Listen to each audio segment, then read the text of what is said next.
நிறைய பாடல்கள் தேவா சார் வந்து ரொம்ப நல்ல பாடலாம் பண்ணியிருக்காருங்க ஆக்சுவலாக.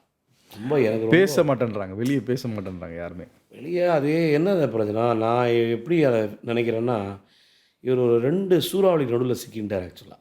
எனக்கு தெரிஞ்சு இவர் வந்த காலகட்டம் வந்து 1990 ஆக்சுவலாக. அப்போ தான் நினைக்கிறேன், இஃப் ஐம் நாட் ராங். வைகாசி பிறந்தாச்சி என்று நல்லா பூமா தான் வந்தார் அவரும். நல்லா அது எப்படின்னா, அது சிங்கானி ஒரு பக்கம், அந்த பக்கம் ஏஆர் ரஹ்மான், ரெண்டுக்கு நடுவில் அவர் வந்ததில் நடுவில் எஸ் ஏ ராஜ்குமார் அவர் அப்போ இருந்தார். ஆமாம், நான் சொல்கிறேங்க, அப்போ அந்தளவுக்கு காம்படிஷன் அது. S A Rajkumar sir, Sirpi sir, S A Rajkumar sir, Sirpi sir, அதுக்கு வித்யாசாகர் சார், சார், இவங்கெல்லாம் 90s தான் வந்தாங்க உள்ளே. அப்போ தெலுங்குலேருந்து வரும், அப்பப்போ கீரவாணி இருந்தார், தெரியும். ஆமாம் ஆமாம். தேவா சாருக்கு முன்னாடி சந்திரபோஸ் சார் இல்லைங்களா? சந்திரபோஸ் சார். பட் அவரது இம்பேக்ட் அப்போல்லாம் ரகுமான் என்ட்ரி கிடையாது. ஸோ அதனால் சந்திரபோஸ் வந்து ஓரளவு